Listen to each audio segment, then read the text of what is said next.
राधे राधे बच्चों। क्लास 2 के यूनिट 2 के वर्कशीट 4 है। आज हम इस वीडियो में वर्कशीट 4 को विस्तार से चर्चा करेंगे और इसके बारे में जानेंगे। अपने वर्कशीट को सही सही भरेंगे।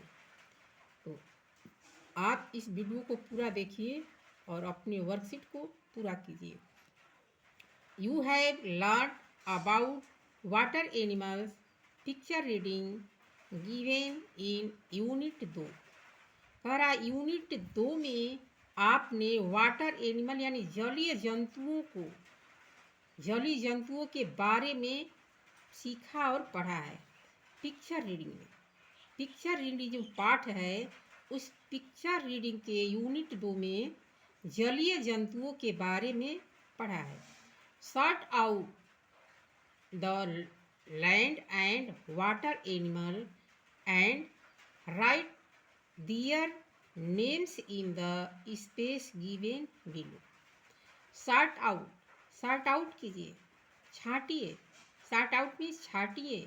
लैंड मीन्स ये है स्थलीय और जलीय जानवरों को, यानी जमीन पर रहने वाले और जल में रहने वाले जानवरों को सॉर्ट आउट कीजिए, छांटिए। एंड और राइट लिखिए दियर नेम उनके नाम in the space given below नीचे दिए गए खाली स्थानों में। ये हमारा नीचे जो खाली स्थान दिया गया है इसी में हमें जलीय और स्थलीय को छांटना है, छांट करके लिखना है। तो ये हमारा गोट है, गोट मीन्स बकरी। तो बच्चों आप जानते हो कि बकरी हमारी जल में नहीं रहती है, वाटर में नहीं रहती है। ये हमारा कहाँ रहती है? लैंड में रहती है, लैंड स्थल पर रहती है। और ये हमारा फिश क्या है बच्चों? ये है वाटर एनिमल। तो हम वाटर एनिमल में इसको लिखेंगे। अब हमारा काऊ हो गया, काऊ हमारा लैंड में रहती है तो इसको हम क्या लिखेंगे? स्थल में लिखेंगे। इसी तरह से डॉल्फिन है, ये हमारा वाटर एनिमल है तो हम वाटर एनिमल में लिखेंगे। इसके बाद डॉग है, डॉग मीन्स कुत्ता होता है, ये हमारा लैंड वाला है तो हम इसको स्थल वाले में लिखेंगे। लैंड मीन्स स्थलीय। ये हमारा सी हॉर्स, ये भी पानी में होता है तो हम इसको क्या लिखेंगे? वाटर एनिमल में लिखेंगे। इसके बाद यहाँ पर है क्रॉब, क्रॉब मीन्स केकड़ा होता है, केकड़ा भी पानी में रहता है। ये हमारा हो गया वाटर एनिमल। और ये हमारा सिप हो गया, सिप मीन्स भेड़ होता है। भेड़ भी हमारा कहाँ होता है बच्चों? ये स्थल पर होता है, लैंड में। तो यही सब हमें क्या करना है? क्रम से भरना है। यहाँ दिया है लैंड एनिमल्स और यहाँ दिया है वाटर एनिमल्स। तो गोट जो है लैंड एनिमल है, काऊ जो है लैंड एनिमल है, डॉग जो है लैंड एनिमल है, सिप जो है लैंड एनिमल है। यहाँ पर अब देखते हैं फिश जो है वाटर एनिमल है, डॉल्फिन है वाटर एनिमल है, सी हॉर्स समुद्री घोड़ा जिसको बोलते हैं ये है वाटर एनिमल, क्रॉब माने केकड़ा ये भी हमारा वाटर एनिमल है। तो इस तरह से हमारा वाटर एनिमल और लैंड एनिमल ये हो गया स्थलीय और ये हो गया जलीय। अब एक होता है नभचर होता है, जो आकाश में उड़ता है उसको नभचर बोलते हैं। और एक होता है जल में भी रहता है और स्थल में भी रहता है। तो इसमें आपको अभी नहीं दिया है, उसको उभयचर कहते हैं। जो दोनों जगहों पर रहे उसको क्या बोलते हैं? उभयचर।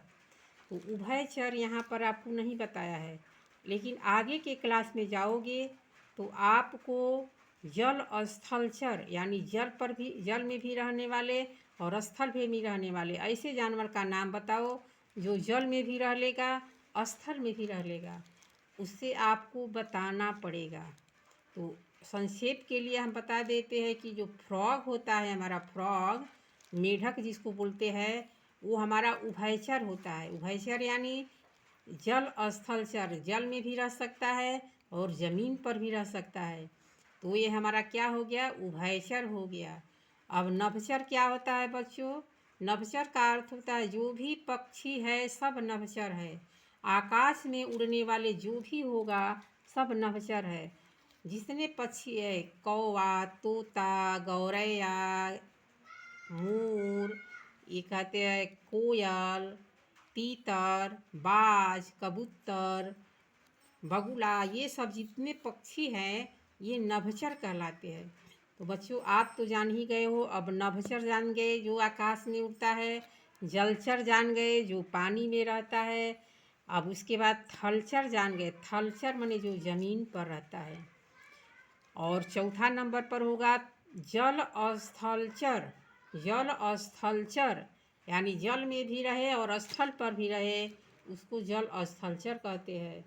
इस तरह से हमारा ये पाठ हमारा कंप्लीट हो गया बच्चों।